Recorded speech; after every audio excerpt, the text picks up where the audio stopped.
নমস্কার বন্ধুরা, আজ শ্রী শ্রী মা শারদার জন্মতিথি। তাই আজ শ্রী শ্রী মায়ের কথা। ভগবান লাভ হলে কি আর হয়?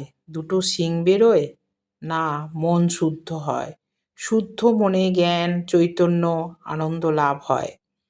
ভগবানে ভক্তি, ভালোবাসা, অনুরাগ বাড়ে। সর্বদা একটা টান থাকে। মন মত্ত করি হাওয়ার সঙ্গে ছোটে, তাই সর্বদা বিচার করতে হয়, ঈশ্বর লাভের জন্য চেষ্টা করতে হয়। মনের গোলযোগ ওটা প্রকৃতির নিয়ম। যেমন অমাবস্যা পূর্ণিমা আছে, তেমনি মন কখনো ভালো আবার কখনো মন্দ থাকে। যখনই যা কিছু খাবে তাকে নিবেদন করে প্রসাদ রূপে খাবে, তাহলে রক্ত শুদ্ধ হবে, মন শুদ্ধ হবে। মনেতেই সব, মনেতেই শুদ্ধ, মনেতেই অশুদ্ধ। মানুষের নিজের মনটি আগে দোষ করে, তবে সে পরের দোষ দেখে। পরের দোষ দেখলে কার কি হয়? নিজেরই ক্ষতি। আমার এটি ছোটবেলা থেকে অভ্যাস ছিল, কারোর দোষ দেখতে পারতুম না। ওটি শিখি নাই, ক্ষমারূপ তপস্যা। মন্ত্রের দ্বারা দেহশুদ্ধি হয়, মন্ত্র জপ করে মানুষ পবিত্র হয়। জপাত সিদ্ধি, জপাত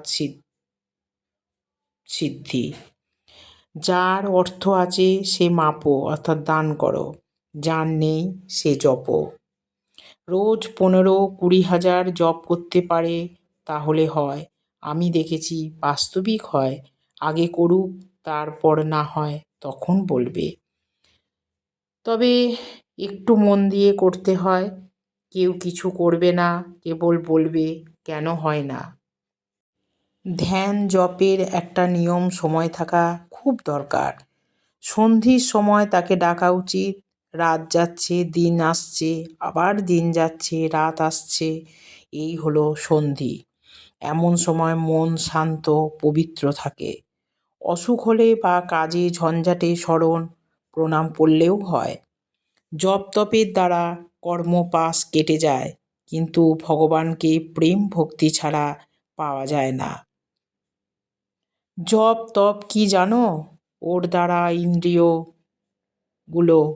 ইন্দ্রিয়গুলো কেটে যায়। রাখালেরা কি কৃষ্ণকে জপ ধ্যান করে পেয়েছিল?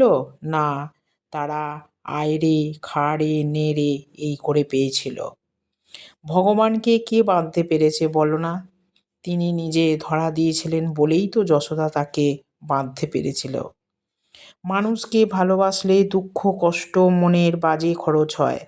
ভগবানকে ভালোবাসতে পারলে তবেই শান্তি। কাজ করতেই হয়, কর্মেই কর্মনাশ কাটে। কাজ ছাড়া থাকা ঠিক নয়। কর্মফল কেউ এড়াতে পারে না, তবে যদি সাধন ভজন থাকে তো সেখানে খাড়ার ঘা লাগার কথা, সেখানে কাঁটাটি ফোটে। বাসনা থেকেই শরীর। যখন বাসনা থাকে না তখন শরীর পড়ে যায়। সম্পূর্ণ বাসনা ক্ষয়ই মুক্তি। নির্বাসনা হবার বাসনা করো। শরীর ধারণে কিছুমাত্র সুখ নাই। দুঃখপূর্ণই জগৎ, কেবল সুখ একটি তার নামে। তার কৃপা যার উপর হয়েছে সেই কেবল তাকে জানতে পেরেছে, এবং সেইটুকুই তার সুখ। দুঃখ বিপদ আসবে না মনে করা অন্যায়, তারা আসবেই। তবে ভক্তের কি হয় জানো? পায়ের তলা দিয়ে জলের মতো বেরিয়ে যায়। সাধন বল, ভজন বল।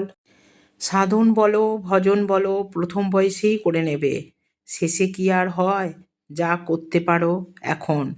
সাধু হয়েছে ভগবান সাধু হয়েছে ভগবানকে ডাকবে না তো কি করবে? তাঁর যখন ইচ্ছা তিনি দেখা দেবেন। ঠাকুর বলতেন, যারা আমাকে ডাকবে তাদের জন্য আমাকে অন্তিমে দাঁড়াতে হবে। এটি তার নিজের মুখের কথা। যারা একধারে স্বামী, অন্য ধারে ছেলেকে নিয়ে সংসারে তাদের সেবা করেও তাকে ডাকতে পারে, তারা নিশ্চয়ই তার দেখা পাবে।